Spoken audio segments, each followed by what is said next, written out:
Olá, estudantes da primeira série, tudo bem com vocês?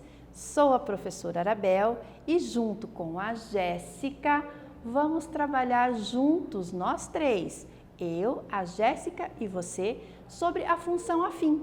Vamos conhecer esse tipo de função matemática e identificar as suas relações, de variáveis e ver um pouquinho mais de como analisar funções. E hoje só sobre a função afim, tá?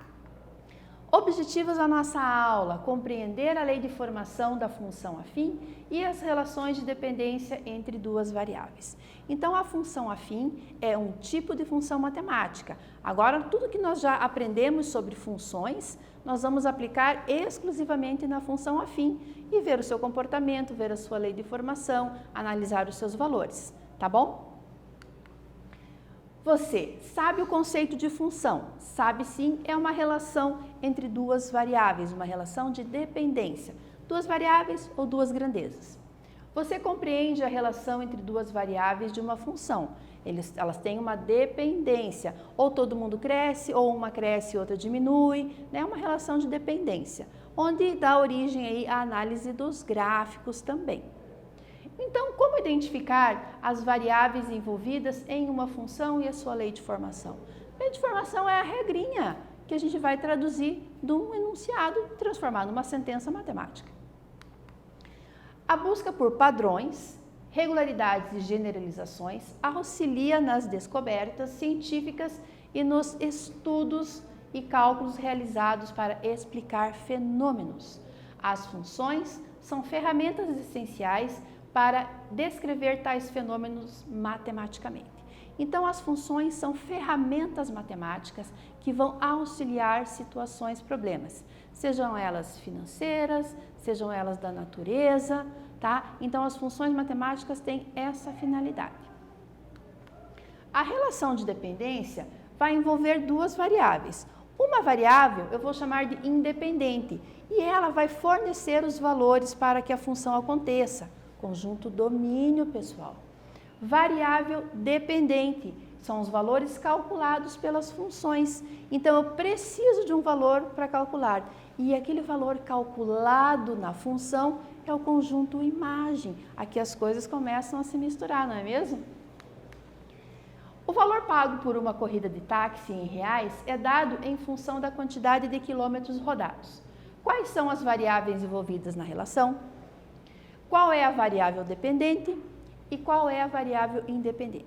Então, vamos analisar essa situação simples. Veja que eu não tenho nenhum número envolvido aqui, porque eu não vou fazer conta. Vou só analisar os conceitos, tá bom?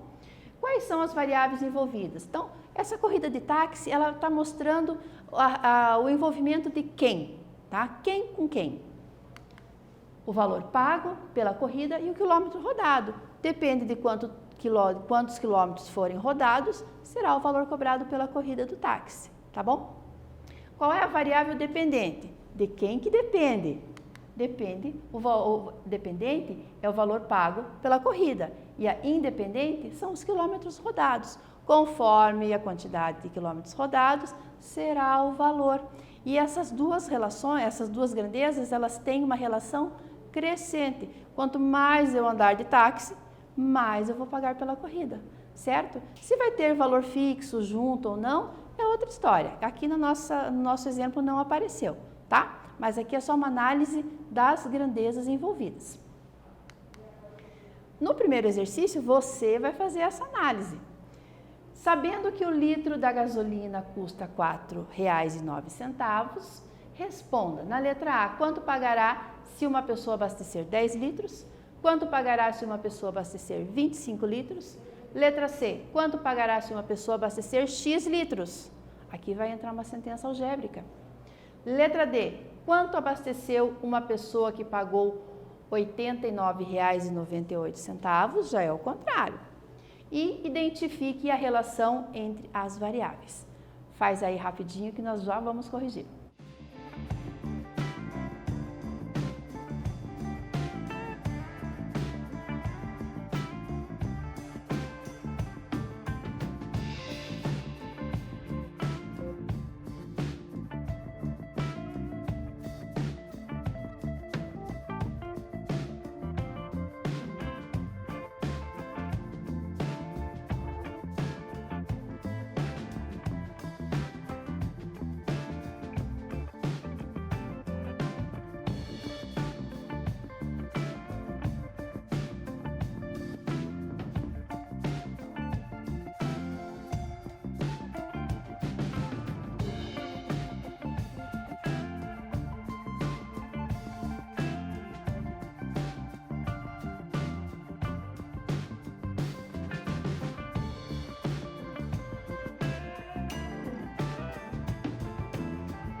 Conseguiu resolver aí direitinho? Lembrando, pessoal, que R$ 4,09, o valor desse litro da nossa gasolina, é da nossa gasolina da matemática aqui, viu? De cada região aí pode ser que os valores da gasolina sejam diferentes, tá bom? Nós vamos trabalhar aqui. Quanto pagará uma pessoa abastecer 10 litros? 10 vezes o valor de 1 litro, né? R$ 40,90. Quanto pagará uma pessoa que abastecer 25 litros? 25 vezes o valor de 1 litro, R$ 102,25. Perceba que o 4,9, né, o R$ 4,09, ele permaneceu fixo. O que variou? Os litros abastecidos, fazendo com que o valor pago fosse diferente. Aqui você já tem uma ideia de quem é dependente e quem é independente das variáveis. Quanto pagará uma pessoa que abastecer X litros? X vezes a quantidade, o valor de 1 litro, né?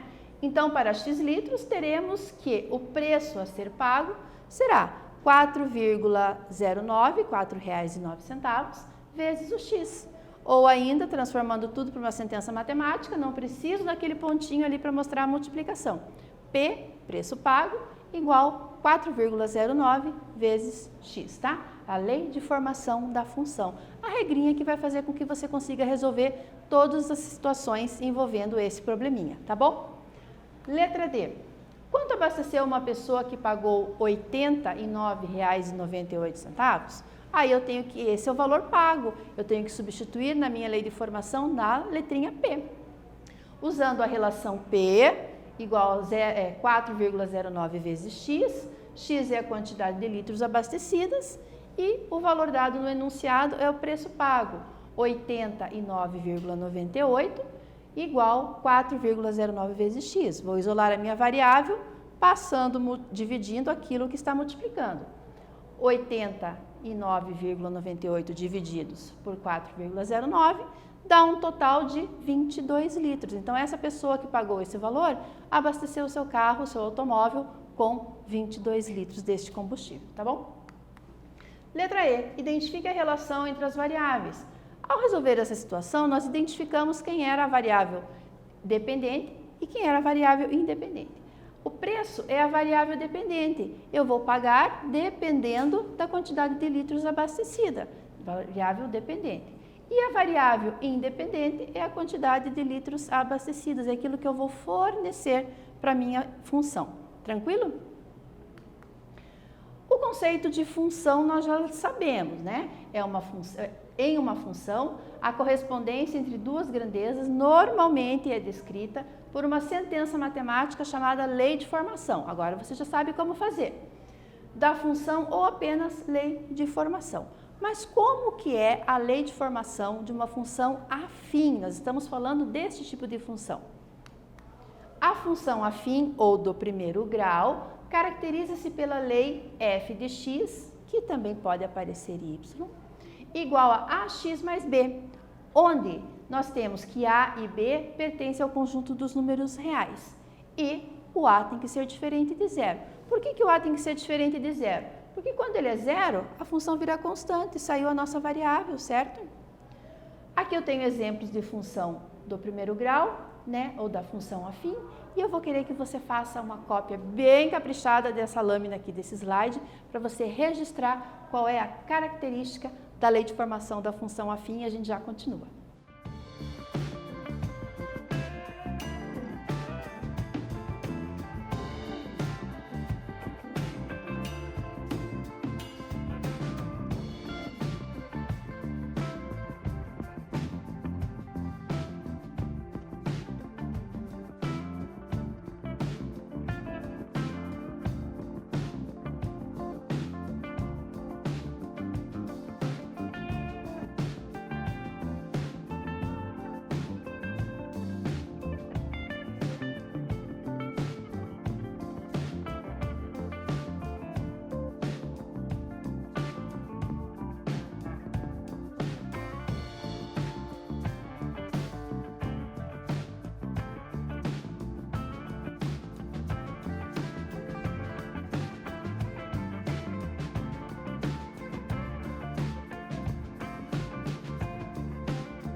Copiou? Destaque essa informação, ela é importante, tá bom? Porque ela vai dizer para você como que você bate o olho numa sentença matemática e a identifica como sendo uma função afim ou do primeiro grau. Esse primeiro grau, ele vem lá do expoentezinho do x, tá vendo que não aparece ninguém? Pois é, quando não aparece nenhum número no expoente de uma letra, é porque aquele expoente é 1. E isso diz que ela é uma função ou uma variável, né, do primeiro grau, tá bom? Isso você já viu também lá nas equações do primeiro grau. Se você bater o olho aqui nos nossos exemplos, f de x igual 3x menos 2, não parece uma equaçãozinha do primeiro grau? Parece. Então, coisas lá da equação do primeiro grau, você também vai usar aqui nas funções, tá bom? Logicamente, com tudo que a função permite que você faça, tá? Exercício 2 desta aula. Em determinada cidade, a corrida de táxi é cobrada de acordo com a taxa inicial de R$ 4,25, conhecido como bandeirada. Esse valor pode diferenciar também aí de região para região, tá? Lembrando que é só a nossa situação matemática. Adicionada a uma parcela variável de R$ 2,50 por quilômetro rodado. A função f, que relaciona o valor y a ser pago pela corrida em reais com a quantidade x de quilômetros rodados, é dada pela lei y igual 4,25 mais 2,5x. Então, ali nessa primeira parte do enunciado está dizendo quem vai ser o x e quem vai ser o y, tá? No exemplo que nós demos anteriormente, nós usamos o p no lugar do y e o x ali também no lugar do x quilômetros rodados. Determine o valor pago por uma corrida caso sejam percorridos 25 quilômetros. Então, a lei de formação já está dada no enunciado, troque ali os valores que você consegue resolver e vai me dar a resposta certa assim que a gente voltar que você terminar.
Fez aí direitinho? Destacou no enunciado as informações importantes? O que é informação importante no enunciado? Os valores que estão envolvidos, as grandezas, e agora você tem aqui uma lei de formação, que é a regrinha da função afim. Vamos ver como é que ficou então a resolução. 25, ó, os valores importantes. X, que é 25 quilômetros rodados, né? A quantidade X de quilômetros rodados. Y, que será o valor pago, é aquilo que eu preciso calcular. Informações importantes. A regra de associação, a lei de formação, a função que este problema está usando. Y igual 4,25 mais 2,5 vezes x. O valor que eu conheço é o x, trocou-se por 25. Nas prioridades matemáticas, primeiro multiplica. 2,5 vezes 25 dá 62,5. Somando com 4,25, R$ 66,75 é o valor pago pela corrida nessa condição desse táxi aqui. Tá certo? Ficou tranquilo para você? A importância de você destacar as informações principais, aquilo que for sendo número, que você vai achando importante, você vai destacando, né? Vai sublinhando, para daí juntar tudo aqui num resuminho e fazer o teu exercício. Tá bom? Vamos dar uma aquecidinha aqui para finalizar com chave de ouro essa nossa aula, num quiz. No cálculo do perímetro de um triângulo qualquer, as variáveis dependente e independente são: dependente é o perímetro, independente é a medida dos lados, ou dependente é a medida dos lados e independente é o perímetro. Pensa aí como é que você calcula um perímetro. Que valor que você fornece para calcular o perímetro? Então, isso é ser dependente ou isso é ser independente? Pensa rapidinho aí que a gente já corrige.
Lembrou do perímetro lá da geometria plana? Aquilo que nós falarmos para o perímetro aqui também se aplica à área, porque na área nós temos a mesma situação. Eu tenho que fornecer valores e calcular a área. Mesma coisa aqui. A variável dependente é o perímetro, porque ele depende da medida dos lados. Então, a medida dos lados é a variável independente, é aquilo que eu forneço para calcular o perímetro, tá bom? Por que isso? Porque o perímetro é a soma das medidas dos lados.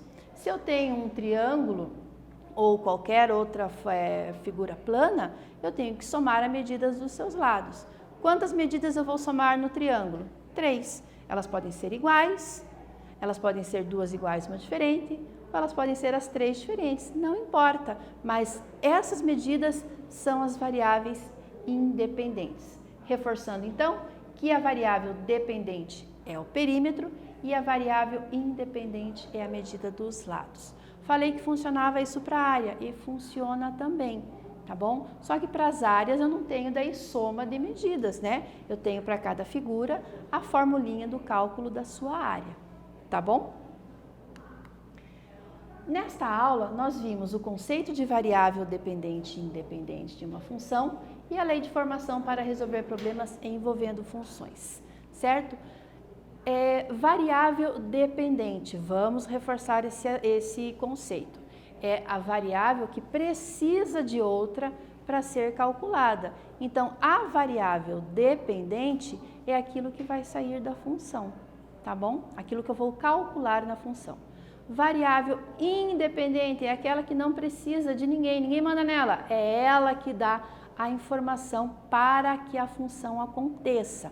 Normalmente, a nossa função vem escrita ali, f de x. Então, esse x é a variável independente, é o valor fornecido para a nossa função.